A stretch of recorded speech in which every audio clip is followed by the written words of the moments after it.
mencekam melanda segenap alam. Kala makhluk itu datang menyerang dan mematikan, dia tak terlihat mata, tak bisa diraba, namun sangat mengerikan. Seluruh manusia hampir di segenap negeri mereka menutup diri, isolasi bersembunyi, ketakutan tak terperi.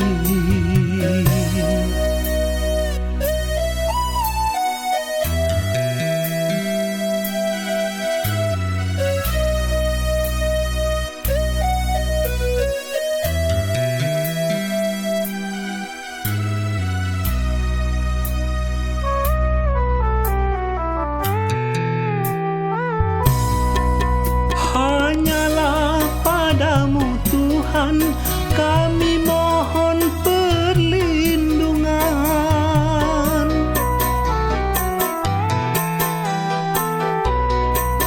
dari ancaman bahaya virus yang makin mewabah. Berilah inayah untuk menghentikan, mata dunia terbuka betapa lemah manusia. Walaupun sudah dikaya, ternyata rapuh adanya.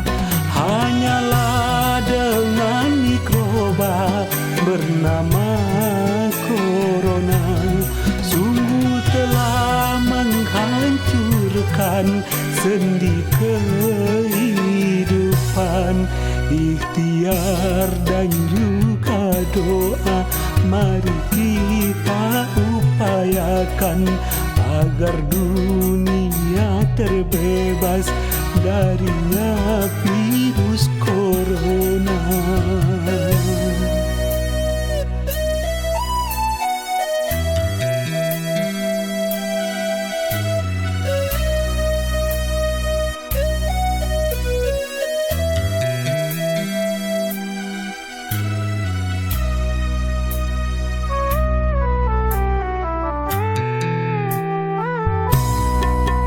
Hanyalah padamu Tuhan kami mohon perlindungan,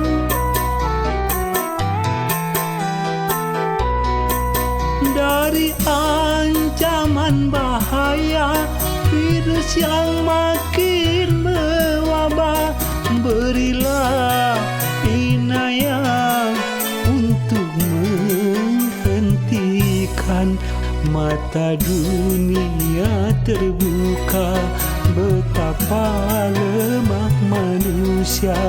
Walaupun sudah dikaya, ternyata rapuh adanya.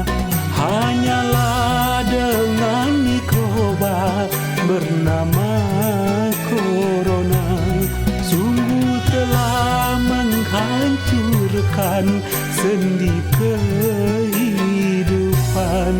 Ikhtiar dan juga doa mari kita upayakan agar dunia terbebas darinya.